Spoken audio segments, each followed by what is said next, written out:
Tokoh utamanya selalu digambarkan dengan sosok yang konyol, ceroboh, bodoh juga, hingga akhirnya didatangkanlah robot canggih yang bisa memberikan solusi dari setiap permasalahan yang dia hadapi. Yaps, ini adalah film Doraemon, di mana memang karakter-karakternya tuh sangat ikonik banget ya. Ada Doraemon, Giant, Suneo, Shizuka, sama si Nobita ini nih tokoh utamanya. Tapi tahu gak guys, kalau di balik film Doraemon yang banyak digandrungi setiap orang, ternyata ada konspirasi menyeramkan di balik film ini. Bagaimana ceritanya? Mari kita lanjut di Yudi Punya Cerita. Doraemon merupakan sebuah judul dari manga dan anime besutan dari Fujiko F. Fujio sejak 1 Juni 1969. Waduh, udah cukup lama banget ya guys.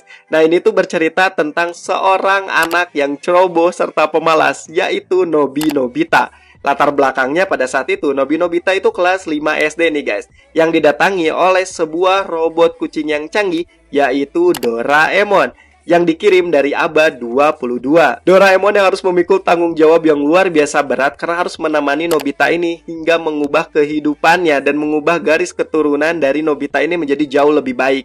Karena di dalam kartun ini tuh digambarkan kalau Nobita ini tanpa sosok Doraemon, dia itu akan memiliki garis keturunan yang suram nih guys, dimana garis keturunannya itu akan terlilit hutang secara finansial. Waduh, ini hutangnya kayaknya gede banget deh, hingga membuat garis keturunannya tuh berusaha keras merubah takdir gitu loh.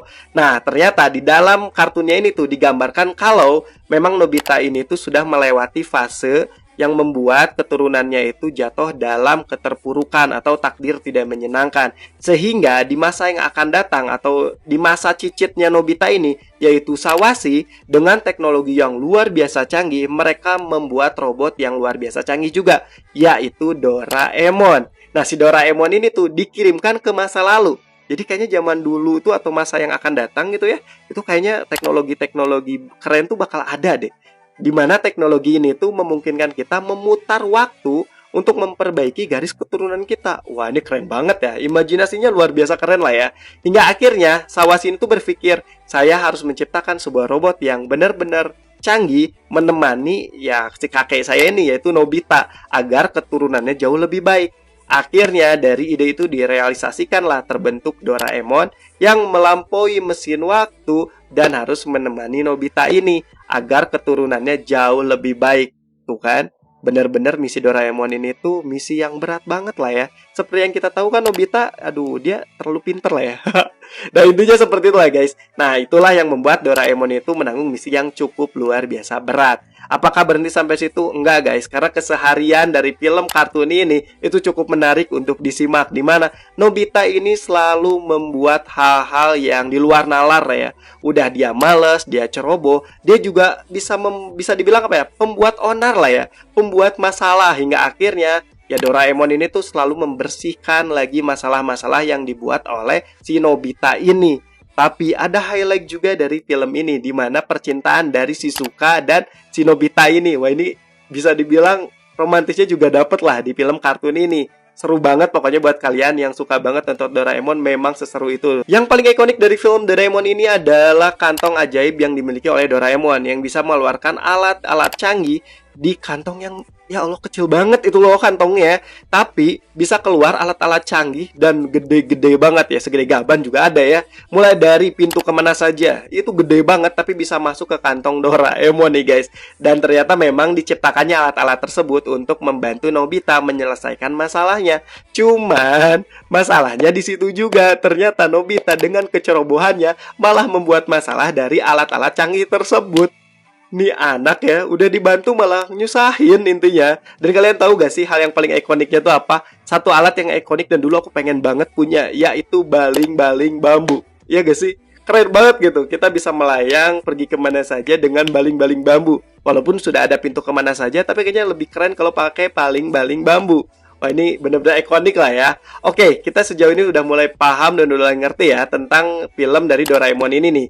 Nah guys, kita mulai masuk ke mitos atau konspirasi dari film Doraemon. Kita masuk teori konspirasi dari film kartun Doraemon ini guys. Tapi please, kita disclaimer dulu ya. Bagi kalian yang mau percaya silahkan, enggak pun enggak apa-apa. Tapi yang jelas ini hanya konspirasi ya guys. Jadi anggap saja ini hanya media untuk hiburan saja ya.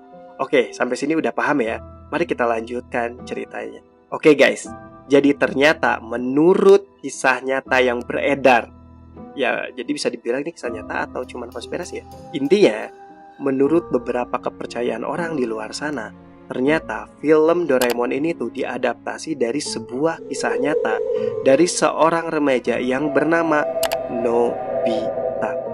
Wah, namanya aja udah cukup sama ya. Dan tidak sampai di situ. Ternyata Nobita ini tuh berasal dari negara Sakura, yaitu Jepang. Waduh, sama juga ya. Dan ternyata digambarkan kalau sebenarnya Nobita ini tuh memiliki penyakit schizophrenia. Apa sih schizophrenia ini? Ternyata itu adalah penyakit gangguan mental yang membuat penderitanya itu berhalusinasi nih guys. Dimana si penderitanya itu menganggap kalau misalkan dia sedang ngobrol sama orang, atau dia mengobrol sama suatu objek lah ya, atau sama suatu subjek. Intinya dia lagi ngobrol, lagi enak-enak, padahal dia itu tidak sedang ngobrol sama siapa-siapa. Intinya dia cuma berhayal, berhalusinasi guys. Iya kan? Jadi kalau kalian hubung-hubungkan, ternyata Doraemon ini tuh adalah sosok halusinasi dari Nobita. Aduh, makin menarik ya. Dan ternyata guys, karena sebenarnya Doraemon ini tuh belum pernah ada, jadi selama ini Nobita itu hanya ngobrol sendirian dan disaksikan oleh teman-teman satu sekolahnya, hingga membuat teman-teman satu sekolahnya berpikir kalau ya Nobita ini tuh memang punya gangguan mental atau memiliki kejiwaan yang terganggu lah ya, hingga membuat teman-temannya itu sering membuli si Nobita ini. Karena sering dibully, akhirnya gangguan jiwa dari Nobita ini tuh semakin tidak bisa diselamatkan guys. Sehingga membuat Nobita ini tuh harus mengakhiri hidupnya di umur 16 tahun. Dia bunuh diri. Waduh, kok jadi tragis ini ya?